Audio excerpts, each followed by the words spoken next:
Pelamoko awanase Mokotea kokani nayo Nanguya na kembo Yozazabe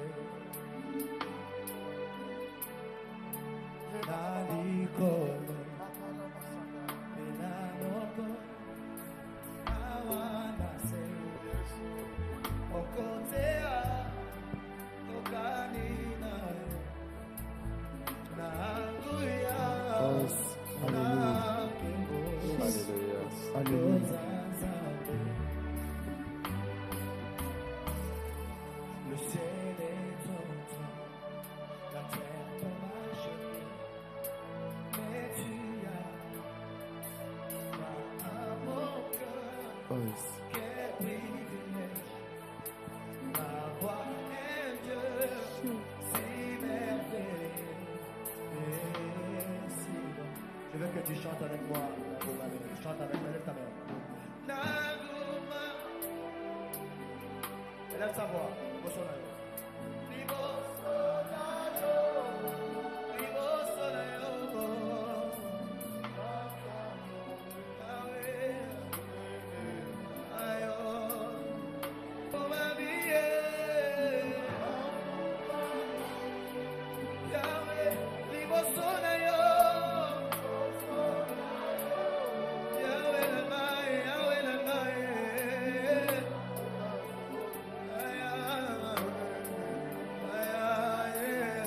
Chante avec ton cœur.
Ozwe mana motsema na yo.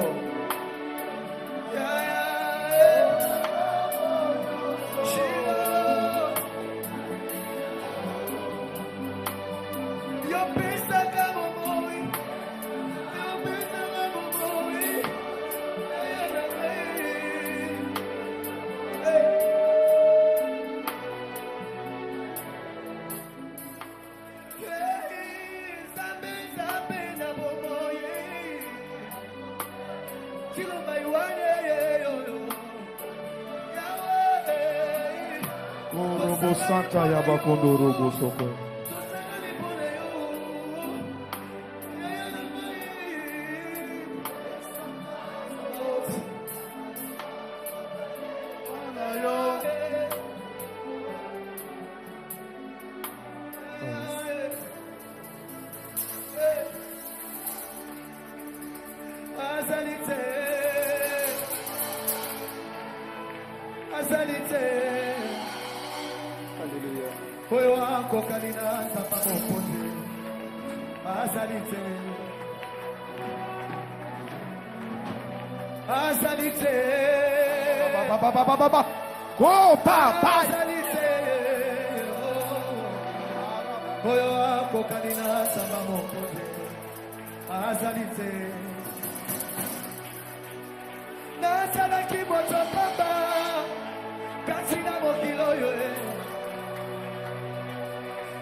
mokolo moko Yesu abinaki na mosali na ye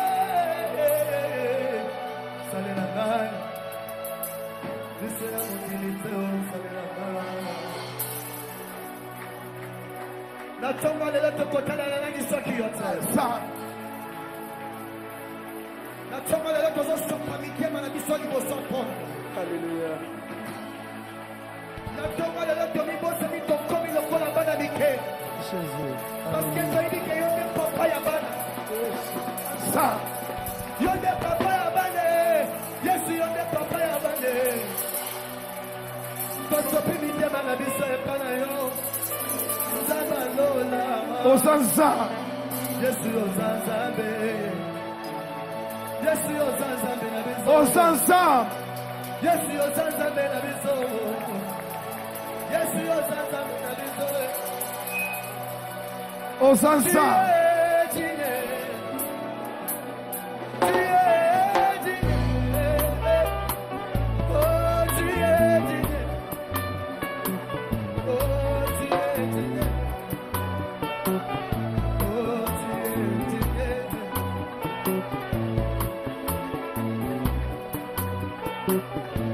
La terre dit que tu es digne. Le ciel dit que tu es digne. Oh, tu es mon roi. Oh, tu es mon roi. Oh, tu es mon roi.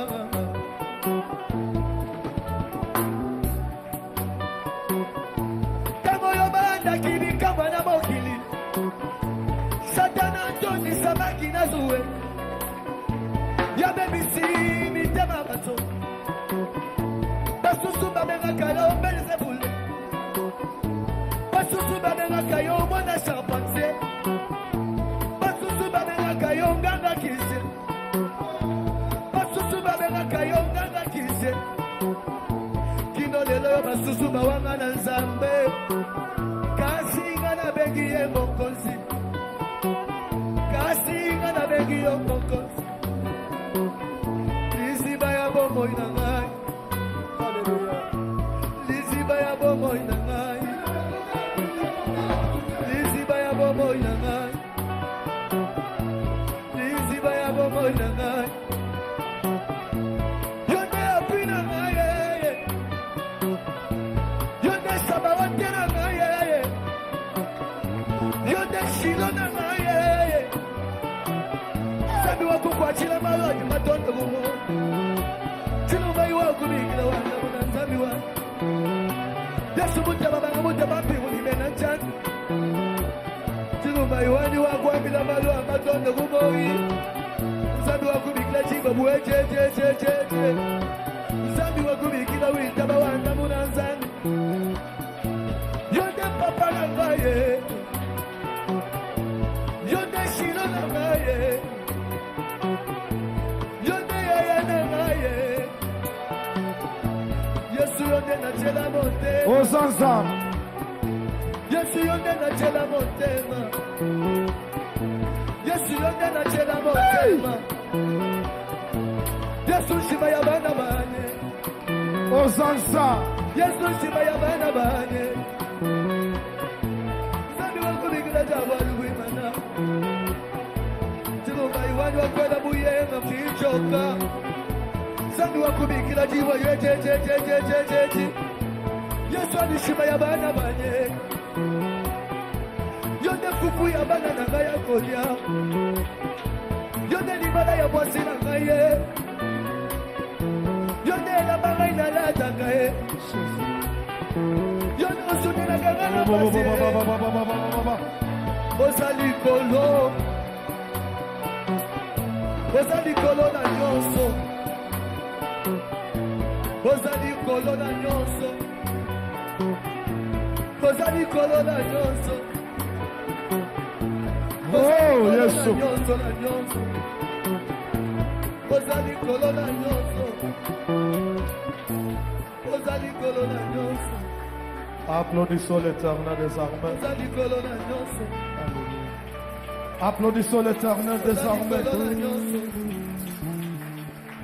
Pikia Mungu mikono.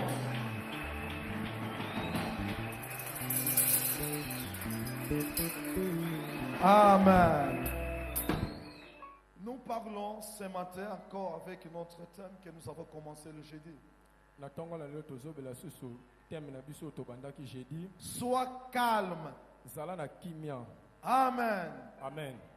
Et on avait complété le silence de Dieu. N'exclut pas sa présence. Sois calme. Yebisa motomo ke zala kimia. Zala na kimia. Mela maya mpio.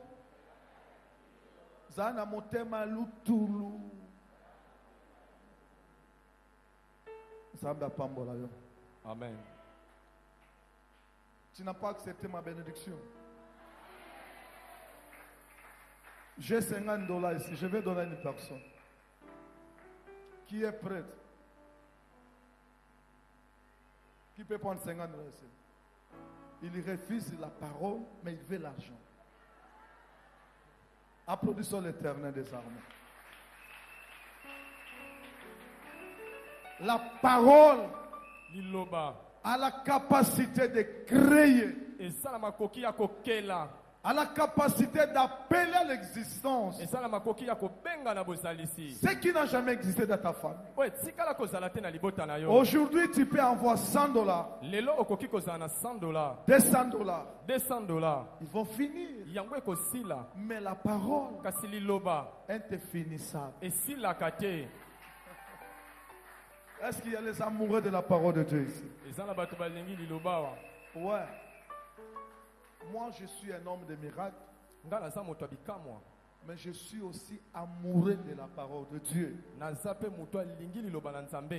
Je crois que si j'arrive quelque part et que je n'ai pas ouvert ma bouche, et je commence par le miracle. Non, attention. On va te prendre pour un magicien. Est-ce que vous me comprenez? Amen. Paul a dit, moi je ne vous enseigne pas de discours dissuasifs. Mais ce que moi je vous enseigne est accompagné par la démonstration de la puissance du Saint-Esprit. Qu'est-ce que cela veut dire? Là où il y a le Saint-Esprit, il faut qu'il y ait les miracles.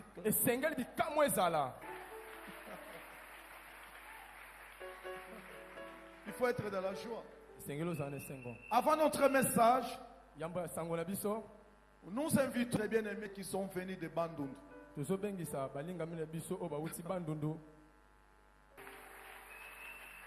Applaudissons l'Éternel des armées. Nous avons un témoignage. Applaudissons l'Éternel des armées. Bana nanga bosomona oyo bauti Bandundu ville. Bazala qui recommandé na mama na bango azana États-Unis na ville nini na Philadelphie. Maman na bango a découvert son internet et a compris que ba na bango ba ne basana ba nuluvi ba ya awa toboni akona bango. Tango ba ye tobonde na bango. Motabimi na délivrance ezakoko na bango. Et là on est quoi sala. Elle serait déjà aux États-Unis à bloquer dans nos voyages naïe. A bloqué Pelibala naïe. A yeipe. Kokangaye ba règle naïe. A sali 4 ans. Ba règle et bimakate. Boyebi mwasi atazolia. Atazola tabilamba. Mais ceux qui ba règle zo bimaete azalaka l'aise te. Mais tango tobondeli na ye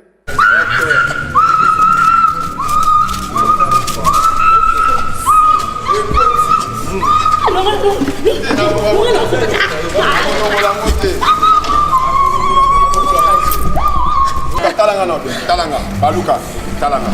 OK. Oboninga. Omona kokoni. Hein? Ok. Boninga bien. Ah, c'est la bonne tête, ça m'a collé bien. Dans le molango. Ça m'a collé bien. Allez. Biloko tchaki, allez, nabaki c'est.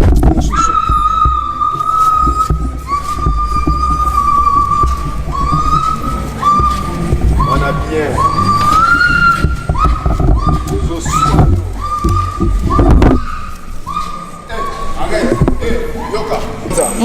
On a miniature. Moi, je connais comment le bas. Kanda. Bon, moi, moi, si on a ça, combien de temps? Pas au réglé.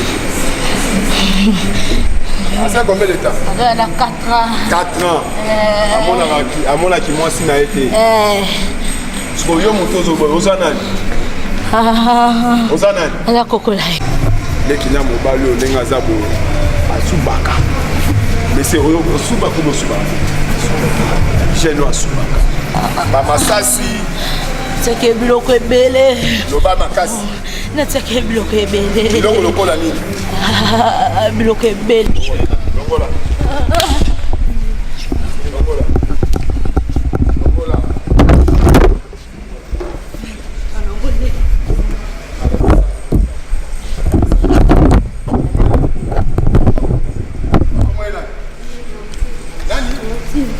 Martine. Martine. Qu'est-ce que c'est bien? Martine, où t'as vu? Wapi? Azala la biso. Azala la biso. Martine. Allez, pesa la Martine. Martine. Allez, pesa la. Pesa la. Pesa la bien. Bien. Allez, pesa. Ozo pesa la. Yé Martine. Martine. Voilà ma soupe. Voilà. Simba. Simba, dongola masuba chana. Dongola masuba. Dongola masuba asuba kalisuke. Dongola.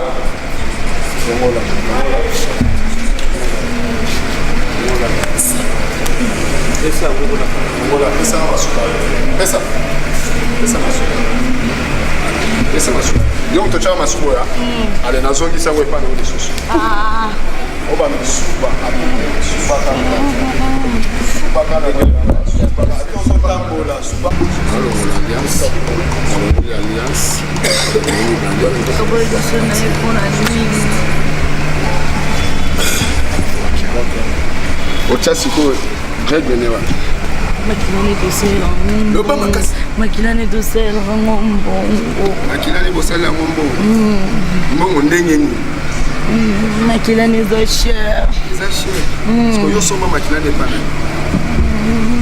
Nafanya papa na ye. Papa na ye pe bazaba ndoki.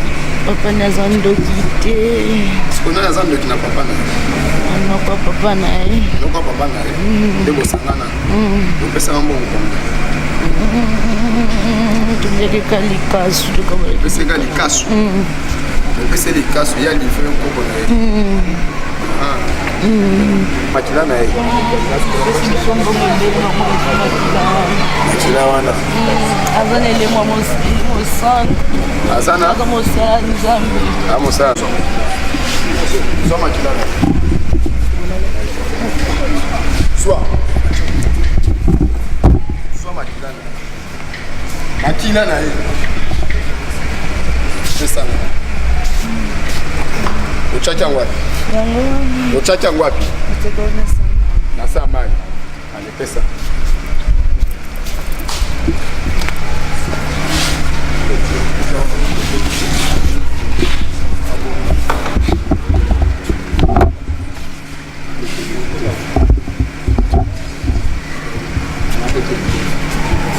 Makila tunasema utobomba ki. Nasa mali. Décidez où c'est. La mission de mon sur va déranger au bako pesa ngapingisio bako kanga na kasho. Bako kanga na kasho.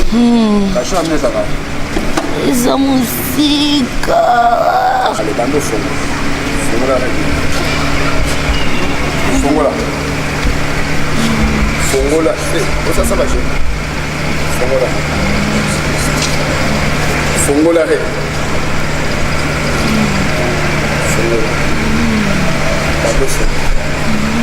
Dongola nyo konchana sana nasema.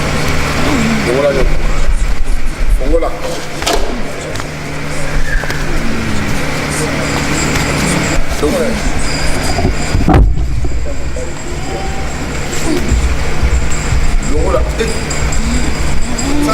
longola nyoka no tana sexe longola yo pesa ngaya aboko mibale longola simba longola nyoka ali pesa ngaya pesa wazana Oni mwanangu matotiaki avandela makina ye avandela makina libumu na ye avandela makina libumu na ye nguma nana chaka dai yo pesa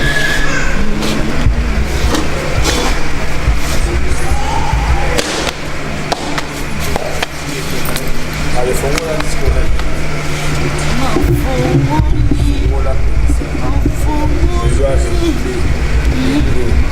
Bota na ye Ola Passa Fongola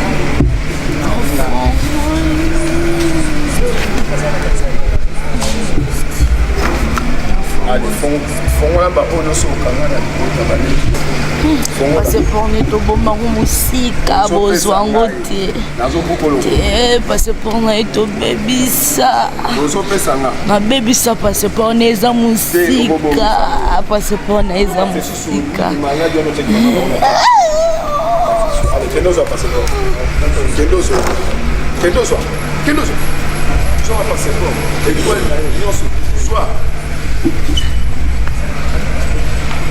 Sois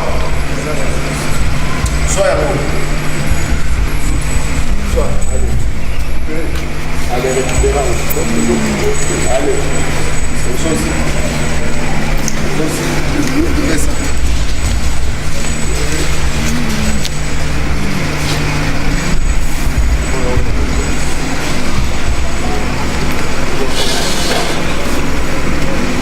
allez donc ça va aller dans mon os oh commissaire wa kisenga comment il a Florente allez donc ça donc c'est son ça maï son ça parce que voyage non son ça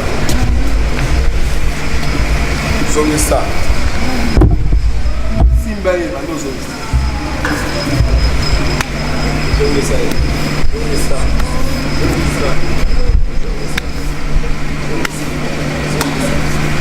allez on va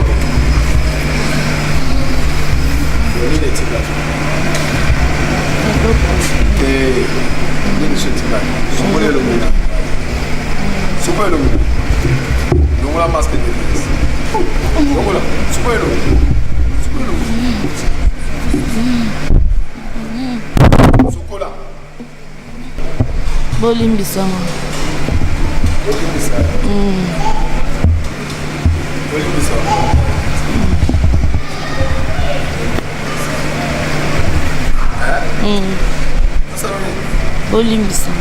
Olimbisa yo.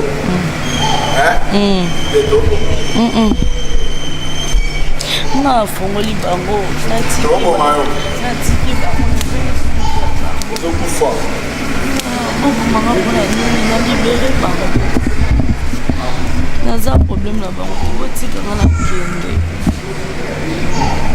Oh, 2018 aussi la tête dans suka zo bala. Natiki na bango. Bafongola bandeko nyonso ya mama na bango bana ne nyonso mpo olobi te obomaki mama na bango mpona opelisa bana nyonso oyo azalaki na bakongo na bakongo banda soki kofongola bana na nyonso oyo ale toke sosika toke nsima omole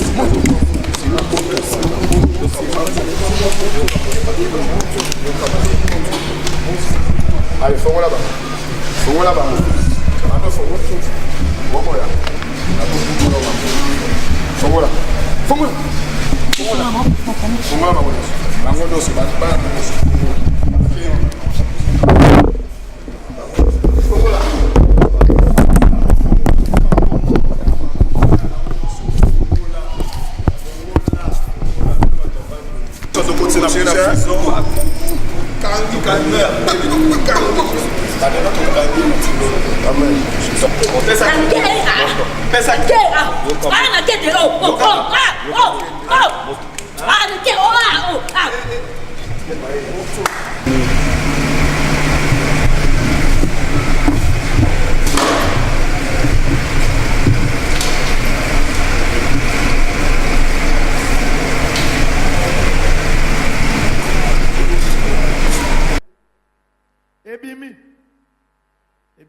koko na ye mutu akanga ba règle na ye.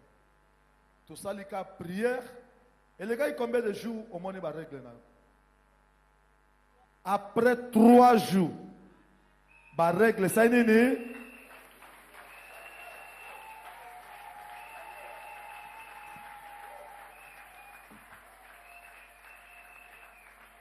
ba règle ngo esili.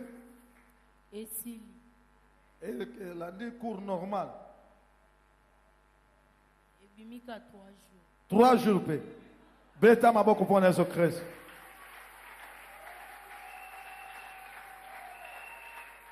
Est-ce que nous sommes dans la joie? Bien-aimé, awa toda na nzambe ya masolo te. Ce que vous spirituel, oye koluka nzambe awa, okumona loboko na nzambe. Mais ce que oye ko vingola bato kaka miso, kotala tala bato miso, okosala 18 ans, 15 ans, okotikala komona loko te. Tala ya uti bandundu. Elle est jolie cette fille. Na bandundu pe batia kitoko bazali pe kuna. Oza motamboka ni muluba be mutete. Muyanzi. Ah, bayanzi bazalawa. Diakre yako tande kono muyanzi. Beta amboko pona bayanzi. Mata koto yo muyanzi. Me bayanzi ndoki eleki bango. Beta maboko pona kindoki ya bayanzi. Muyanzi. Papa diacre.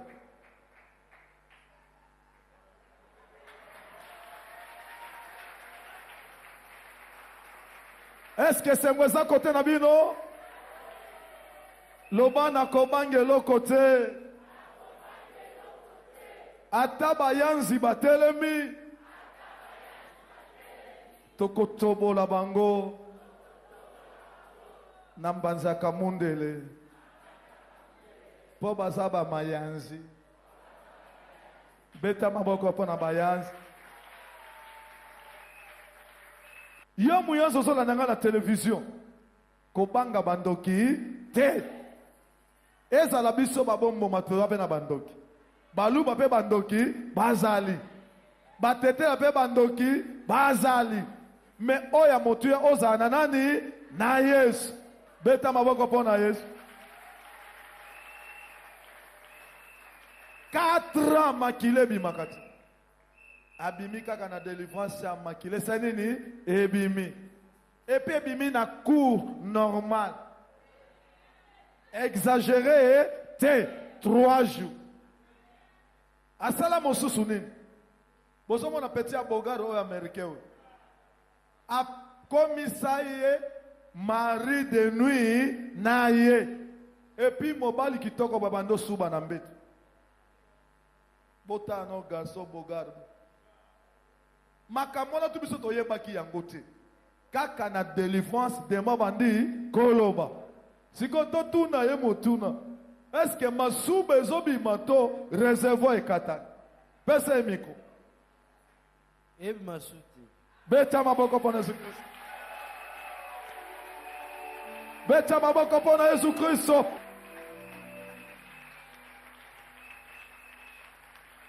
Makila ebimi. Moi si kitoko. Et personne qui est aux États-Unis. Makila ebimi. Leki masube katani. Likolo ya koko na bango ya mwasi. Bolinga kabiso mingi ba papa na bino ya molimo. Koleka ba koko na banoko na bino. Tala ya uti musika. Oyebi soki ozana ensemble. Bato bakosala des milliers de kilomètres basa nini balanda yo. Et puis bano yo ndenge bayawa nazomona bango changement ekoti. Est-ce que bozo monte bangali makasi? Soka zongi na bandundu ville mikolo yo ba mona kwa uti États-Unis. Mekeba omi bate la mwana ngai. Pesa e bandaka ndenge nini esala kimboni pour que bino boyawa ba découvrir bino na église nana tinda kibino. Mama kutu na bino nde. Aza wapi? Aza na États-Unis. Kombo ne nani? Erika Mwanza. Erika Mwanza. Aza na Philadelphie. Amen. Erika Mwanza bana bango yo babiki. Yo pe moto kozwa libaku ya kolanda biso. Ata oza na France. Omoni ki oza na famille na kini makambo so simba te. Tinda bango na église. Ayawa tosengi ye mbongo te. Tosengi ye pe papier moko te. Toyambi ye lokwa toyambaka bato tu mukola délivrance. Tango to bondeli na ye. Demo komi koloba na kati koko na ye. Tango musobe bisaka mbongo na bandeko na kini pambo. Tinda bango na église. Na libulo awa bakozwa solution. Loba Yesu azali awa. Est-ce que baba ke na église bandoki bazalaka? Église on est koko la tête toko kanga yango, boko kanga bosani ni boko lemba. Moto azana nzambe bakanga kaye te. Yango ekomi na bandundu. Siko yozana kindo ikaka na matongia. Est-ce que kokoma na bandundu? Ah, comme pas bayanji bako kato litoi. Lobakas. Tango chindio. Babondeli pona ngana ba pasteur bazaki a jour dit délivrance et salami. Akepe ndako oni règle bimi. Omoni règle bimi. Amen. Siko tango banda komona règle te pendant 4 ans. Obanda ko yoka ndenge. On a eu douleur à ma casse chaque fin du mois pendant 4 jours. Douleur à ma casse. Amen. Et l'eau so bimate. Et bimate au senti net l'eau so bima. Mais et bimate douleur à ma casse net bazo kamune misopo na casse.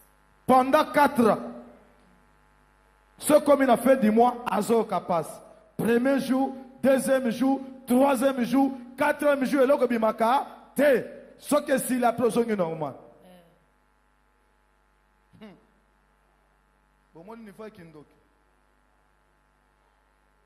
Si ko tango régler minute o kinde na aucun autre bien pépélé douleur pe salinga été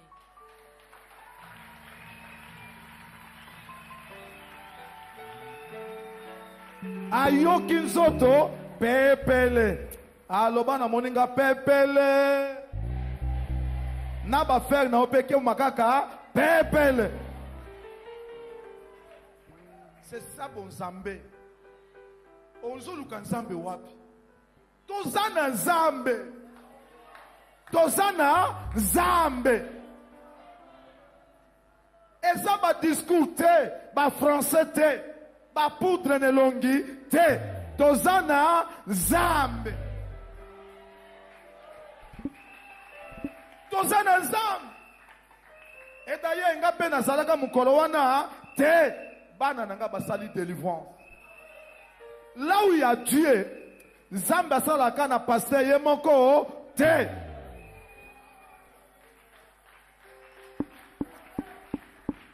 Okomo na pasteur ebimisaka bato banyoka kaka ye. Ebimisaka maborodo kaka ye. Esalaka délivrance kaka ye. Wane sanzambe te. Mwana wa Nzambe. Mwana wa Chilo. Mutu wa Nzambe.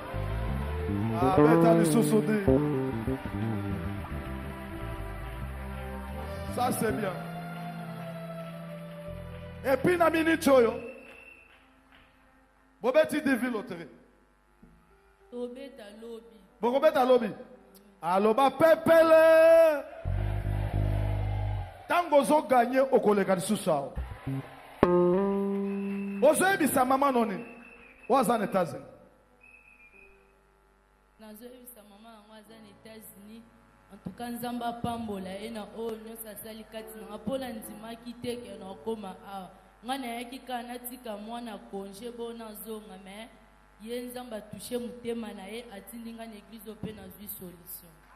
Beta maboko mpona Yesu Kristo. Est-ce que osepeli?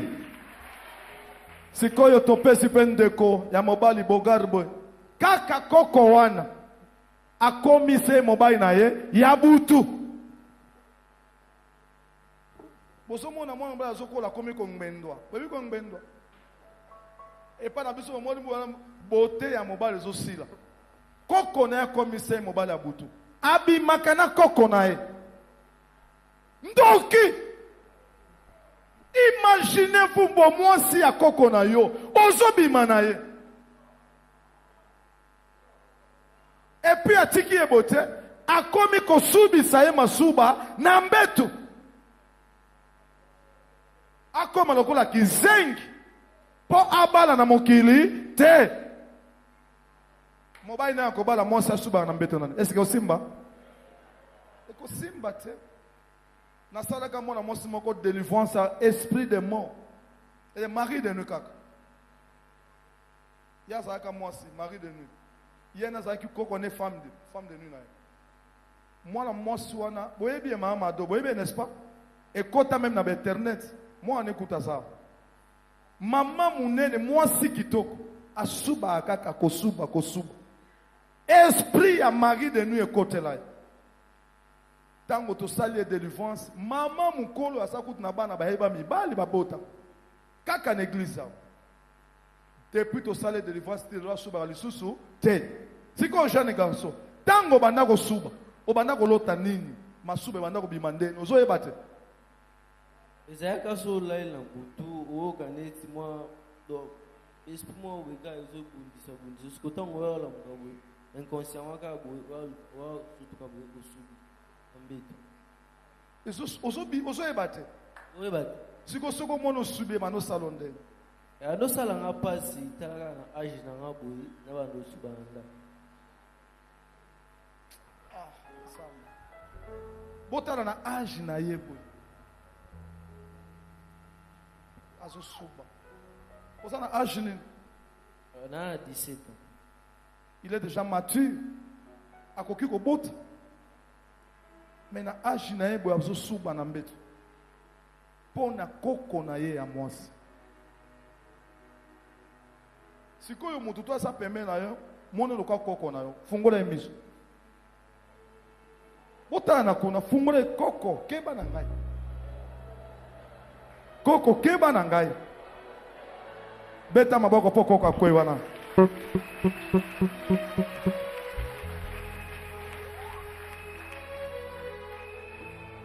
oh Yesu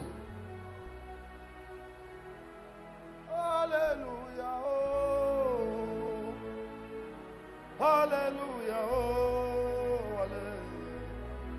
Alléluia oh kolo nabiki same Alléluia oh Alléluia oh Alléluia oh nabiki same Alléluia oh Alléluia oh Alléluia oh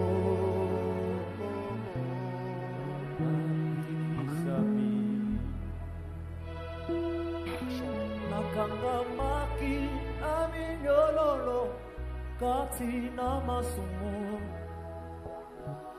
Yawe lelo oyo nayo eyelinga izambe nakangolami makila ma Yesu masikolingae bien-aimé, yo moto sola na biso na internet na télévision soki oza na mwana oyo azosuba aleki age ya kosuba eza normal te tinda une église aya ou bien une église ma comprendre que pasteur asambelaka bien tinda ye babondela c'était des mots dans na minute au moins na biso il y a 17 ans asa ekobika sikozoyebisa bato ni bazolanda na télévision na internet nalakisa bango kake oyo makambo nyonso ezalaka na suka nango nyonso ezalaka makambo nyonso oyo ekomela bato nyonso ezalaka mpe volonté ya nzambe te Monsieur c'est ça l'esprit de Rebecca. Parce que si on a des problèmes, il faut continuer à place continuer à moi dans l'église soit dans le pasteur moi la solution. Donc on a une solution, na pesika nzambe, na kumisika nzambe pour comme ça les anzela pasteur pour la solution. Oh, Alléluia, oh, Yahweh, Alléluia, oh. Merci beaucoup. Beta maboko pona bapangi na munu. Est-ce que bato ba Congo bazawa ba Congo? Ah, beta maboko pona ba Congo. Siko bozoto mo bata pona. Est-ce que ba luba?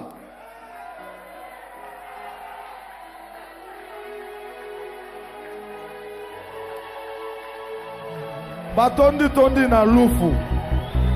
Balu. Beta maboko pona baluba.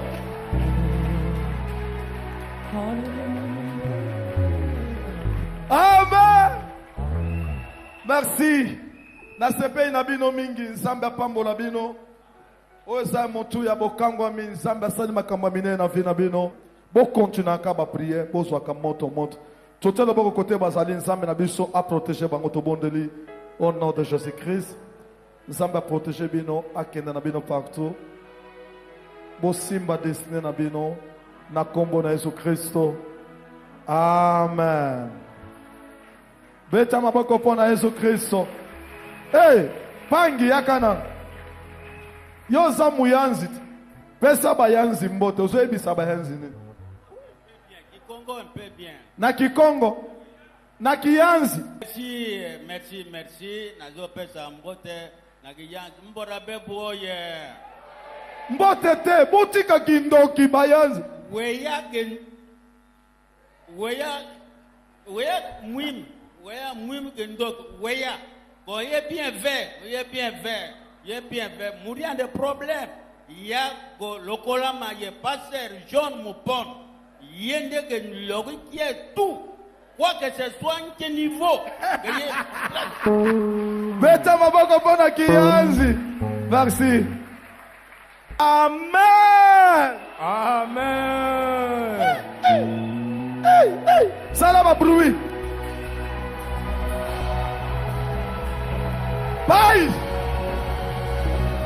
Sala bruit. Orobo Sokoyama.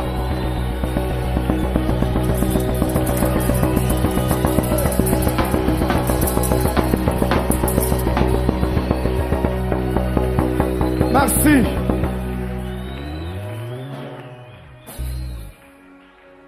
Sois calme. Zalana kimia. Sois calme. Zalana kimia. C'est notre thème de ce matin. Bien-aimé, notre lecture de ce matin, nous allons la tuer dans la Bible, dans Luc, chapitre 8, verset 22. Amen. Je vais lire. Un jour, Jésus monta dans une barque avec ses disciples. Il leur dit,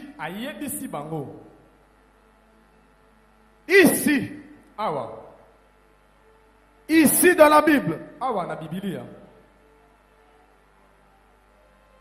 on a mis des points. On reproduit la parole d'une personne.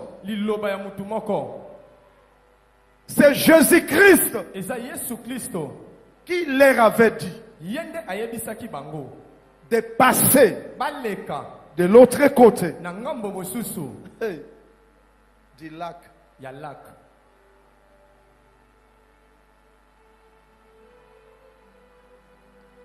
Ils étaient bien sûr dans la barque. Tout le monde était là.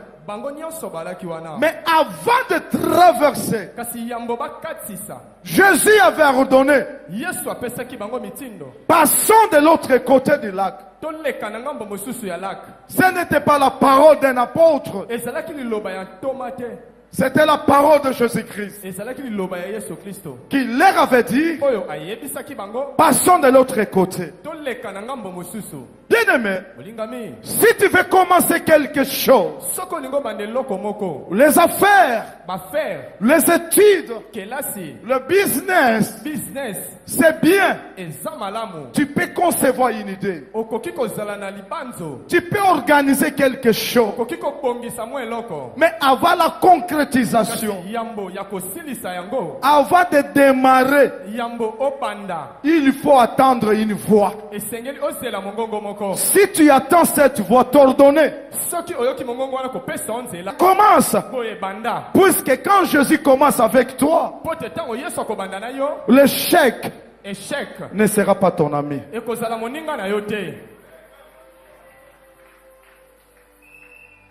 Ils étaient dans la barque. Dans la barque. Ils pouvaient faire là-bas 3 jours. Même 1 mois. Mais Jésus leur a dit, passons, traversons de l'autre côté. Et quand Jésus parle, c'est l'assurance. C'est l'assurance. C'est pour cela, ce matin, toi tu n'es pas venu pour contempler John. Tu n'es pas venu contempler ses cadres. Ma Bible me dit, personne ne peut venir à moi si mon Père ne l'attire vers moi. Qu'est-ce que cela veut dire? Ton appel, ce n'est pas John, ce n'est pas un pasteur, mais c'est Dieu qui t'a cherché. Sois rassuré là où tu es. Sois rassuré là où tu es. Il n'y a pas quelque chose de mauvais qui t'atteindra au nom de Jésus-Christ. C'est bon. C'est bon. C'est bon. C'est bon. C'est bon. Vous savez, ton oncle peut te promettre. Il peut t'envoyer en Europe, mais il ne te suivrait pas partout. Mais celui que je t'enseigne ce matin, il était avec ses disciples. Il savait qu'au milieu du lac, il aura de la vague. Mais moi je suis là. Rien ne les atteindra, puisque moi je suis avec eux. Bien aimé, laisse-moi te dire, si tu es avec Dieu, même si le combat t'arrive, que ce soit la nuit, la journée, aucune chose ne t'atteindra, puisque ma Bible me dit, celui qui veut ici Israël, celui qui veut ici Israël, ne dort pas, ne sommeille pas. Si seulement tu as la foi ce matin, ce qui te dérange aujourd'hui, ça te quitte maintenant. Ça te quitte au nom de Jésus-Christ.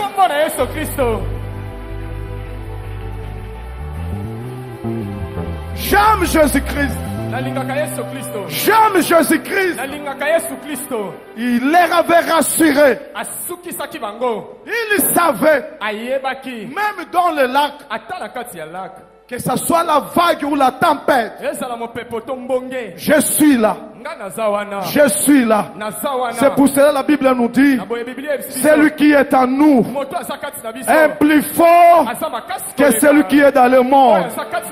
Même si on t'agresse avec Mbassou, que la pauvreté arrive ou pas, mais Jésus-Christ à la croix, il s'est fait pauvre pour t'enrichir. La pauvreté n'a pas de place dans ta vie. L'échec ne peut pas te toucher parce que lui était devenu échec pour toi.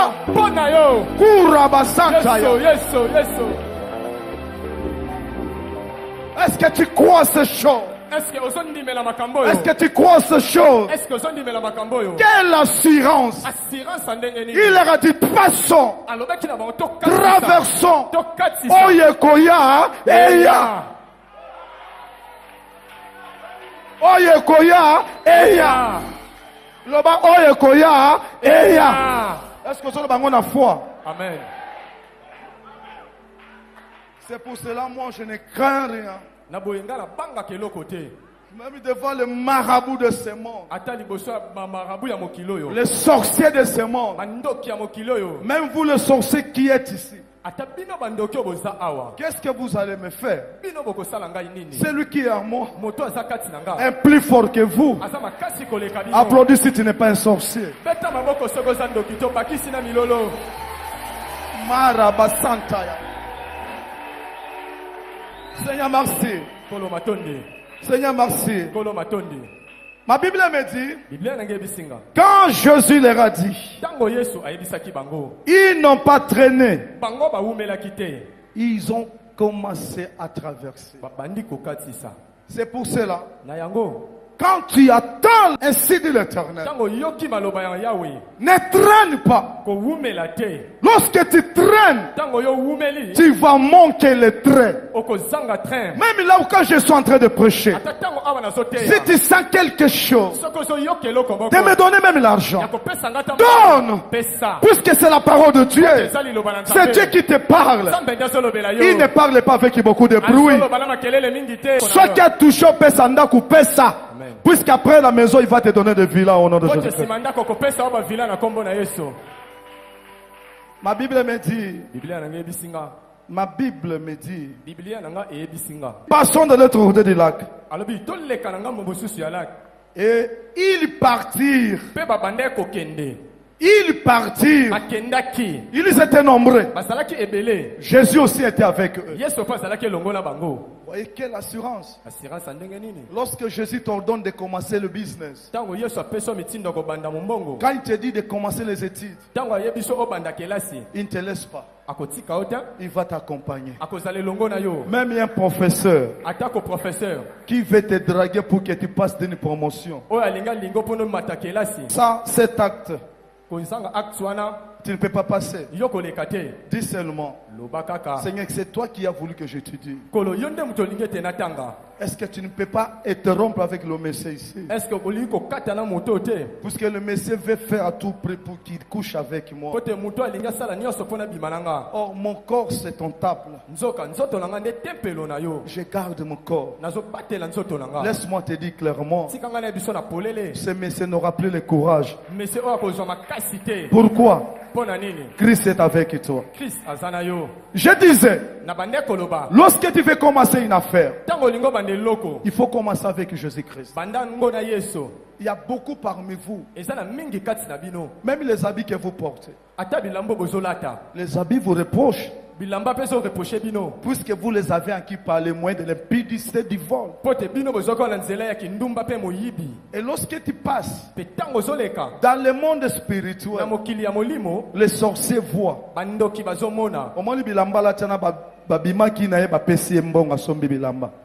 Voyez? Est-ce que nous sommes là? Est-ce que nous sommes là?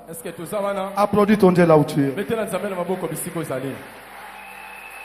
Omoni bilamba la tiwana aiba kimbongo ya batu. Même si tu ne dis pas ici à l'église, mais dans le monde spirituel c'est connu. On sait que ce que tu as porté, ça vient de la prostitution. Tu as volé. Mais lorsque tu fais les affaires sans Jésus-Christ, les affaires ce n'est pas seulement le commerce. Tout ce que tu entreprendras, que ce soit les études, le business, si tu veux commencer, commence avec Jésus-Christ. Même au petit coin, que tu es en train de vendre des cartes, tu vivras le miracle au nom de Jésus-Christ. Ma Bible me dit ici, ils partirent. Pendant qu'il naviguait, Jésus endormi. Amen. Amen. Pendant qu'il naviguait, quand ils sont dans la barque, moi je suis un riverain. Je sais comment la vague vient quand on est devant la vague, oui. Mais vous savez, tout c'était là Jésus endormi. Amen. Amen. Jésus s'est endormi. Or, ma Bible me dit, je pense bien. Je pense bien. Dans Psaume 121. On va lire après. Amen. Ma Bible me dit, c'est lui qui veille si Israël ne dort pas, ne sommeille pas. Est-ce que vous croyez que quand la Bible dit que Jésus est endormi, est-ce qu'il s'était endormi? Cela veut dire quoi? Le silence de Dieu n'exclut pas sa présence. Même là où tu fais des affaires, si tu ne vas pas bien, si ça ne commence pas bien, si ça n'évolue pas, cela ne veut dire pas que Dieu n'est pas avec toi. Mais il veut t'éprouver, qu'il sache si réellement tu l'aimes. Ma Bible me dit, c'était une grande vague, une grande tempête qui avait fondu. Et tout à coup, les disciples, ils commençaient à trembler. C'est comme toi. Depuis qu'on a commencé à te menacer avec le problème de loyer, tu ne sais plus faire autrement. Tu ne pleures que tout le temps. Mais tu oublies, à côté de toi, il y a un monsieur là-bas. Tu oublies, dans ta maison, dans ton corps, il y a un homme. Si seulement tu vas le réveiller, il te donne la solution ce matin.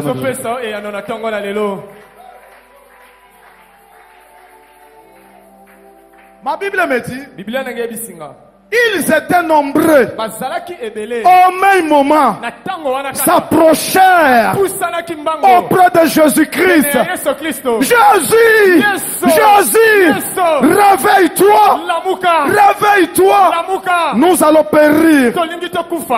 Aujourd'hui, ce n'est pas un problème individuel. C'est un problème collectif. Que toute personne qui est venue ce matin, qui a un problème, qui a un problème, mon Dieu lui donne la solution ce matin au nom de Jésus-Christ.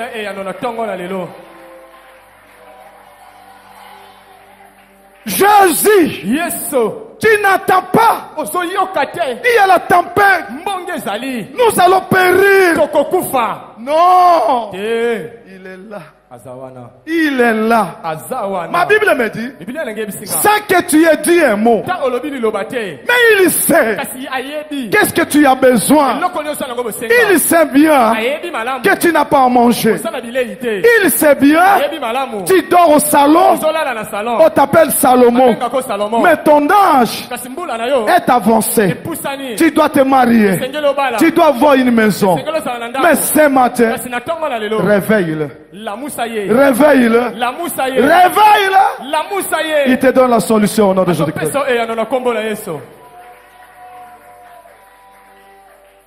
Jésus, nous allons mourir. Où es-tu?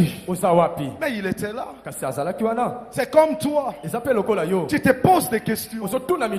Depuis que j'ai commencé mes affaires, rien ne semble marcher. Est-ce que Dieu existe? Dieu existe. Dieu est là. Il t'attend. Il te voit.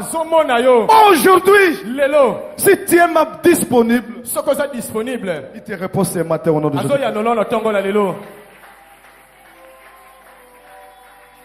La Bible me dit, ils étaient nombreux. Ils se sont approchés vers Jésus-Christ au même moment. Il faut voir la grandeur maintenant du problème. Quel est ce problème qui est plus fort que notre Dieu? Même si tu as la maladie de sida, même si tu n'as pas à manger, si tu es rejeté par ta famille, il y a un bon ami, un véritable ami. C'est Jésus-Christ qui prend les choses viles, folles que le monde néglige pour confondre l'humanité. Alors ce matin, toi tu n'es pas le fruit de John, tu es le fruit de Jésus-Christ. Est-ce qu'il y a quelqu'un qui croit au miracle ce matin? Il y a quelqu'un qui croit au miracle ce matin?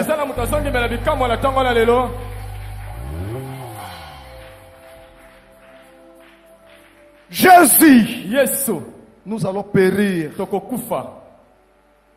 Tokokufa. Ozola la pona nini. Ozola la pona nini. Alinga talo est-ce que okende wapi?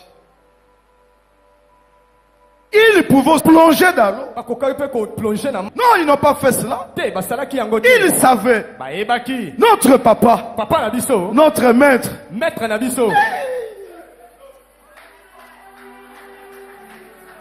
Bayebaki, mon lakisi, mon konzi na biso, azana capacité, yako kanga mon pepe, yako pekisa, bandoki baloka yote, babo mabana na yote, poye alalaka, te.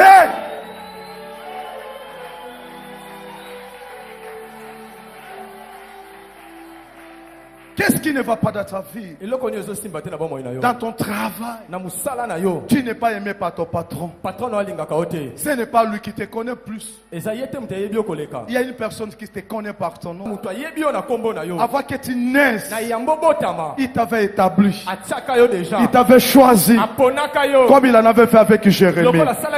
C'est que ton parcours sur la terre, et ça a décoration à pas. Amen.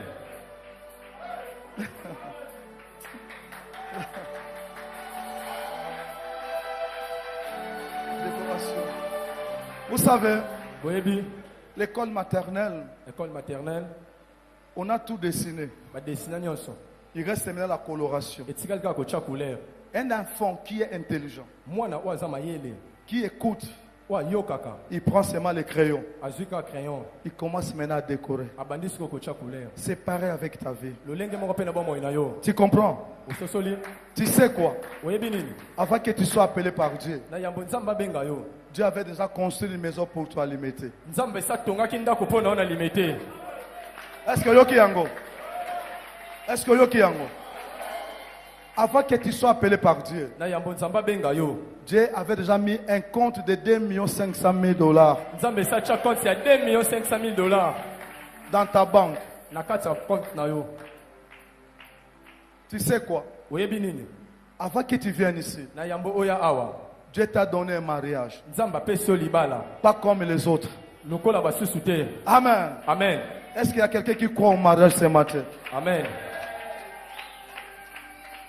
Ma Bible me dit, ils étaient nombreux au même moment, s'approcher. Et quand ils se sont approchés,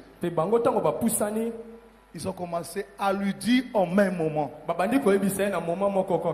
Comprends maintenant le niveau de la tempête. Comprendre le niveau de la tempête. Vous comprenez? Amen. Sosola niveau ya kobanga pe alikambango zalaki ndenge nini. Bato ya mukili babi ke somo yebalele ki somo ya cimetière. Somo yebalele ki somo ya cimetière. Oh na cimetière ceux qui batio kozonga lisusu te. Mais ba comparer babi ke somo yebalele ki ya cimetière. Devant mbonge babi ke mai yebanda kokota na kati ya boîte. Tozo zinda. Il fallait que to tika la takuna. Et je suis persuadé, là où ils avaient quitté, toutes personnes qui étaient de l'autre côté, ils ont commencé à crier. Ces gens n'arriveront pas de l'autre côté. Est-ce qu'il y a une personne de Maïndombe ici? Vous savez, na Maïndombe, ça n'a laki moke ça. Soki mbula eye, soki bokati si bokoma te, c'est fini. Avant bokati ça, il faut ba notable. Basa la cérémonie, bata la likolo, bandima ke bokati ça lelo. Mais soki bokei ça, confirmation ba notable. Bokoma te. Et je suis convaincu. Là où ils avaient quitté. Et lorsqu'ils ont constaté qu'il y a maintenant la tempête, eux le vent, ils ont carrément dit, c'est fini.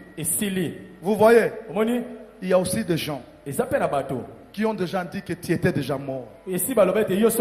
C'est fini pour toi. Tu ne vas plus te marier. Parce que tu es devenu vieille. Tu n'auras plus d'argent. C'est fini. Comme tu n'as pas étudié, tu n'auras rien. Ce sont eux qui ont dit. Job l'a dit. Mon rédapteur s'élève toujours le dernier. Et lorsqu'il va s'élever, qui va le contredire? Est-ce que Motazali? Tika ke bato baseka yo. Bato balakelo mabe. O balbeki yo komata te. Mais na tongo ya lelo Yesu azo arrêter mi pepe nyonso na kombo na Yesu Christ. Amen.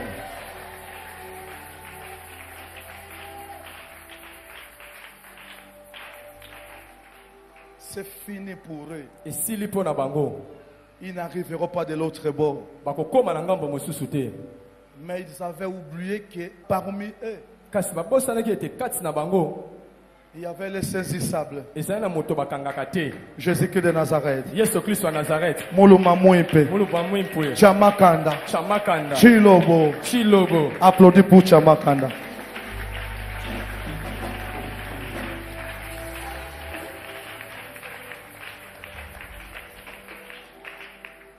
Maître, réveille-toi. Mulakisi, lamuka. Réveille-toi. Lamuka. Pourquoi tu dois dormir, papa? Papa. C'est fini. Et sili. Nous allons périr. Tokokufa. Lorsque ton espoir Tango elika na yo. est au bout, Ekomi na suka. il y a ce qu'on appelle Ezana oba bengi. deuxième gloire. Gloire wa mibale.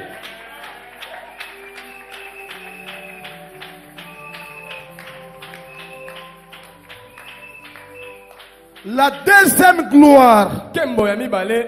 sera plus grande Ekozala munene koleka. que la première. Oyo ya liboso. Un homme Moto moko. sans l'histoire Kozanga lisolo. n'a pas de la valeur. Asana motu ya te. Laissez les gens te critiquer. Sika bato batonga yo. Laissez les gens t'humilier. Sika bato ba yo kisoso. Laissez les gens te rejeter. Sika bato basundola yo. Mais lorsque Dieu va dire un mot, Kasi tango nzamba koloba liloba moko. bakokanga mbanga na bango. Amen. Toi, tu veux gagner sa critique. Yo lingo zwa kozanga kotongama. Tu veux gagner sans les injures. Olingi olonga kozanga mafinga. Notre Dieu, Nzambe na biso. moi je l'appelle Ngana benga kaye. le Dieu Nzambe des insuffisants. ya bato bakoka te. Zambiwa. Moi, Ngai je suis le fruit nazambuma de ceux qui sont insuffisants. ya ba oyo bakoka te. Mais Dieu m'a pris du nez. Kasi nzambe zwinga na se. À bon moment, Na bomboma. là où il n'y a pas de courant, Sika lotilike ya te. il est en train de partir avec moi. Azokende na ngai. Malgré les vagues, Atako bambonge. les tempêtes, Atako mipepe. j'arriverai Na kokoma. de l'autre côté. Ngambo mosusu. Si toi tu es comme moi, Lokola yo lokolo. tu arriveras aussi Okokoma pe. de l'autre côté. Ngambo mosusu. Tu arriveras aussi. Okokoma pe. Korobo Sankaya.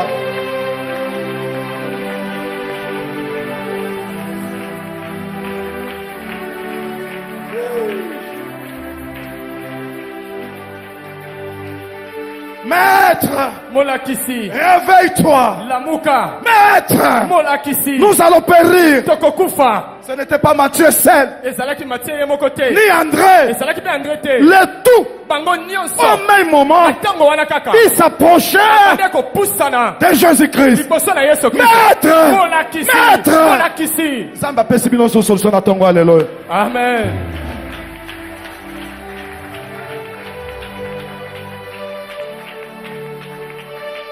Ma Bible me dit, Biblia nenge bisinga. il s'est réveillé. Alamuki. Motobolukaka yeyo. Motobolukaka yeyo. Basakanaka na yo po la musaka yete. Simba e maître, maître la muka, maître la muka. Lobela e maître la muka.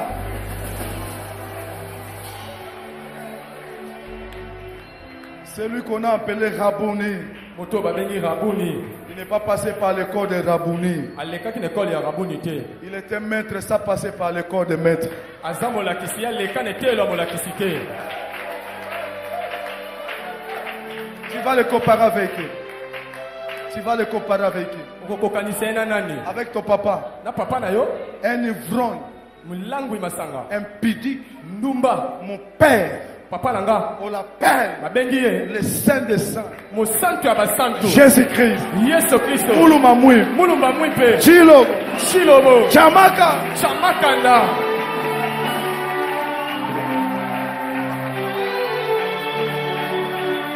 Tu sais, le problème est celui de comprendre. De se découvrir que je ne suis pas n'importe qui. Oh, ma Bible me dit, ceux qui sont nés de Dieu triomphent du monde. Si tu ne triomphes pas le monde, ça veut dire que tu n'es pas né de Dieu. Si réellement tu es né de Christ, tu vas triompher le monde. Tu vas triompher ceux qui sont du monde. Est-ce que on a chiqué imam? Ozoka makambo. Simba motomoko na etoye bise yoka makambo bien.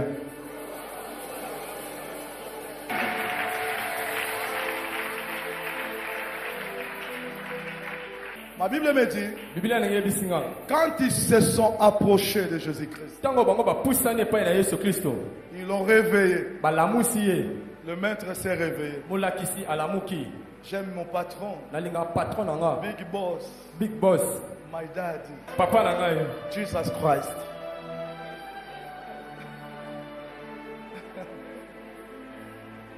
Amen.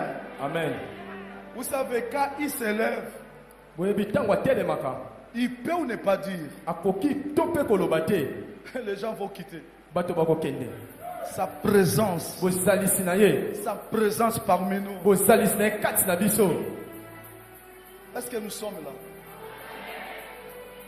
Vous savez, quand on est à l'église, il faut bien écouter la parole de Dieu. Ce ne sont pas les miracles qui vont sauver votre vie. Les miracles passeront, mais la parole de Dieu ne passera pas. Il y a beaucoup de gens qui s'intéressent aux miracles, c'est bien. Les miracles doivent nous accompagner, nous. C'est ce que dit la Bible. Voici. Quand on dit voici, c'est-à-dire que c'est concret. Voici. C'est-à-dire que ça ne viendra pas. Ce n'est pas le passé. Nous vivons le miracle. Voici le miracle qui accompagneront ceux qui auront crié à mon nom. C'est au nom de Mopondi, au nom de Walesa, à mon nom. Ils chasseront les mauvais esprits, même les vagues, les tempêtes. Dieu vous a donné le pouvoir de les chasser au nom de Jésus. Au nom de Jésus-Christ. Au nom de Jésus-Christ. Natelemeli kindoki. Ya famille. Au nom de Jésus. Simba motonyo saza pembe na yo.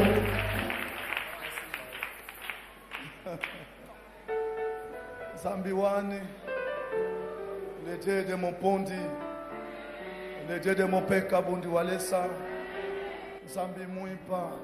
Quand il s'est réveillé, il ouvre maintenant sa bouche. Je crois que c'est ma toute première fois d'écouter Jésus de blâmer un esprit.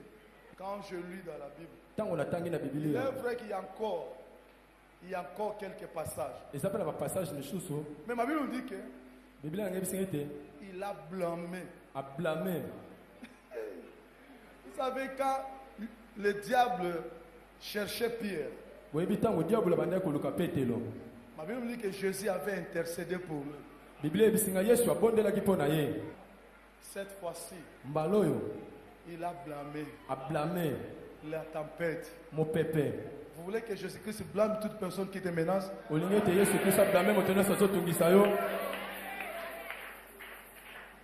Kuna la suka bolingi Yesu a blâmé bato ba menasaka bino.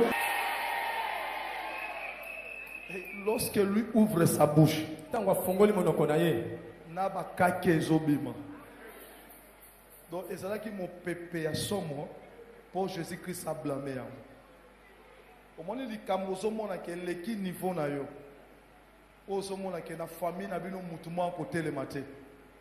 Mais Yesu na tongo ya lelo azo blâmer esprit de mort, azo blâmer bobola, azo blâmer limite, azo blâmer chèque, azo blâmer célibat, azo blâmer kozanga. Allez, say yes, yes, say again yes, yes. Tu as un problème dans ta bouche, mais parle, parle. Quand tu parles là, il y a des choses qui se font. C'est yes! Yes! Oh, Baraba Santa ya.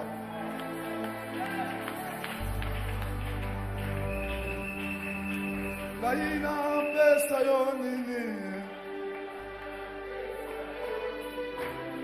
Laina pesa yonini. Laina pesa yonini.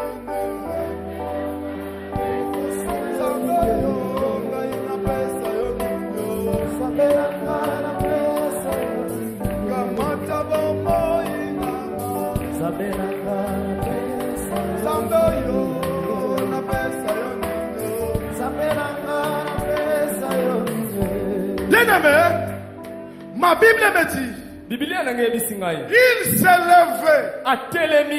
Quand il s'est levé, il a commencé à blâmer le vent. Et ma Bible me dit, le vent et l'eau.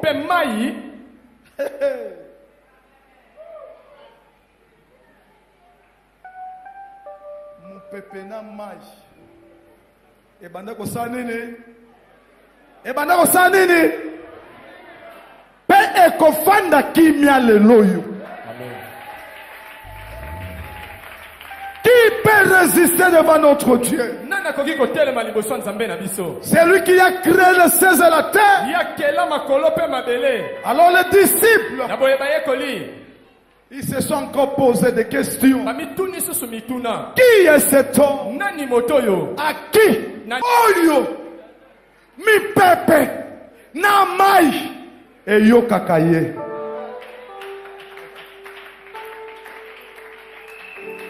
Est-ce que vous avez dit marqué? Mbongo yo kakavoya Jésus-Christ. Qui est cet homme? Qui? Le vent, la tempête, l'eau, la tente.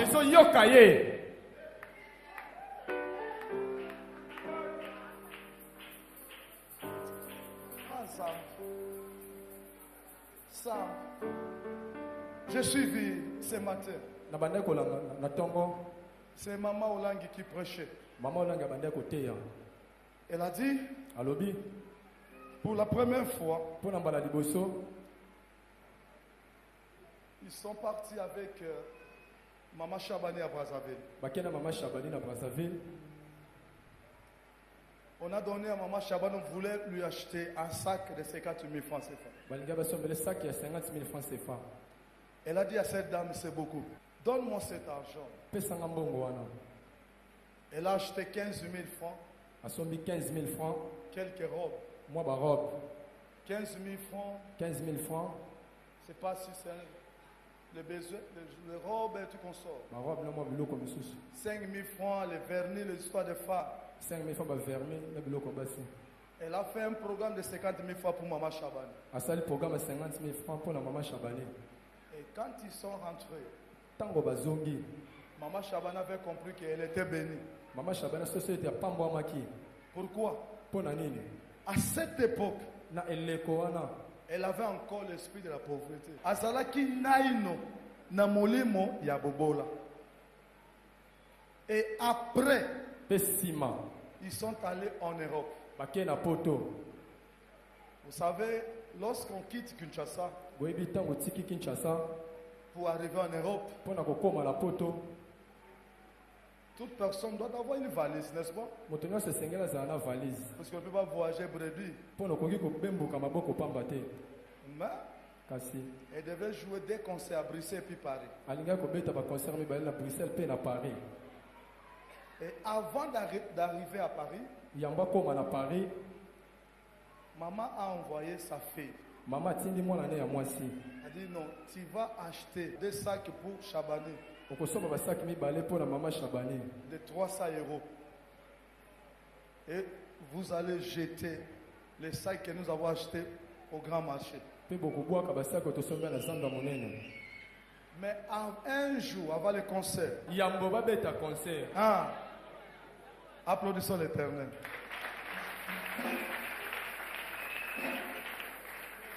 Maintenant, on l'a amené dans une maison d'habillement. Très bien. Et maman Olang maintenant va sortir 1500 €.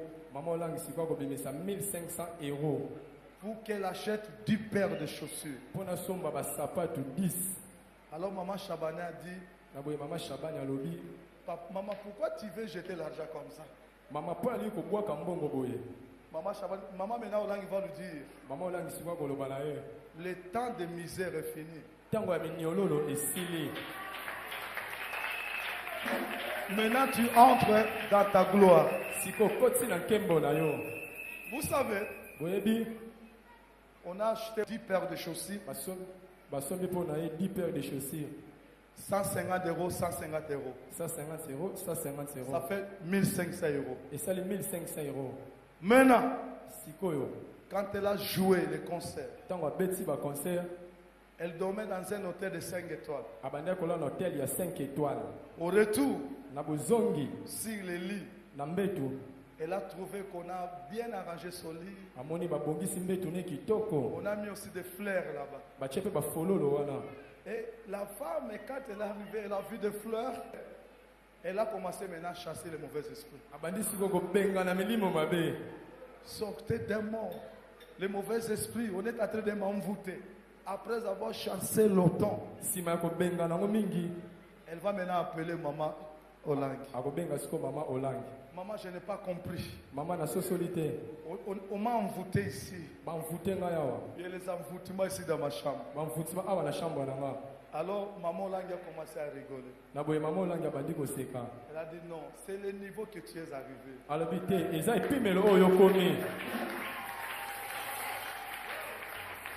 Est-ce que nous nous comprenons?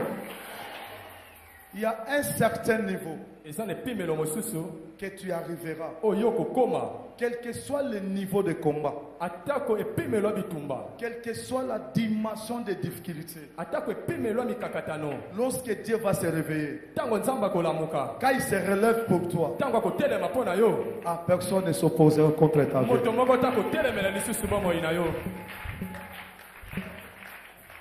Ma Bible me dit, Jésus a blâmé le vent. Jésus a arrêté la tempête. Il va leur dire, les hommes de paix de foi.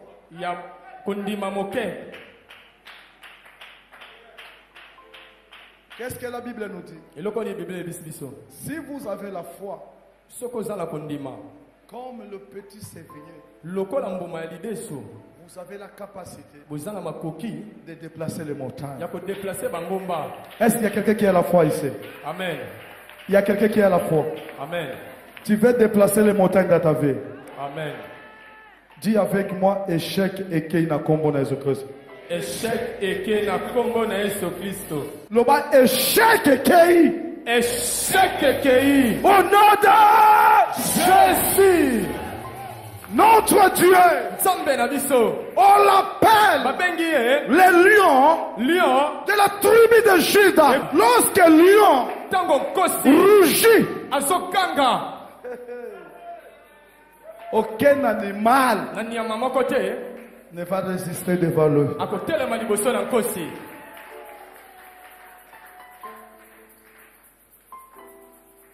Nani akanga vi na yo nani? Nani apekisa ba ono ba voyage nani? Na tongo ya lelo yo. Ba voyage na yo, misala na yo, ezo fungwama, ozo kenda liboso, au nom de Jésus-Christ.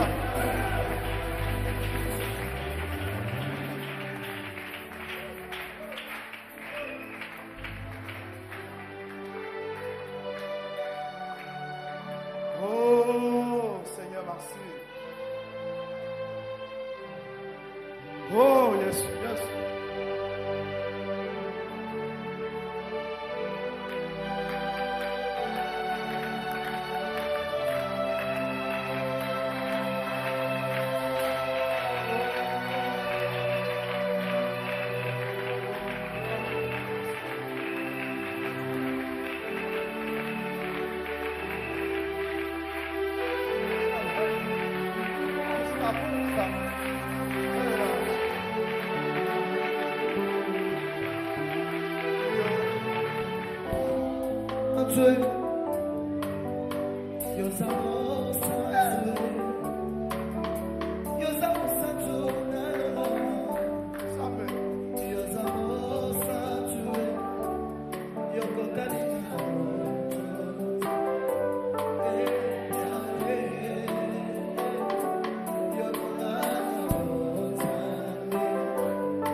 Merci.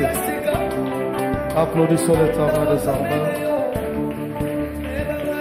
Merci. Merci. Nous avons enseigné aujourd'hui dans Luc chapitre 8, verset 22. Psaume 121. Commencez par les 4 versets. Là où nous avons dit, celui qui verse Israël ne dort pas, ne sommeille pas. Et Proverbe 16, 3. Qui dit recommande tes œuvres à l'Éternel et tes projets réussiront. Si tu veux réussir dans la vie, recommande tous tes projets, tout ce que tu fais entre les mains de Dieu et tu réussiras. Que mon Dieu vous bénisse. Applaudis ton Dieu, parce que c'est Dieu qui te bénit.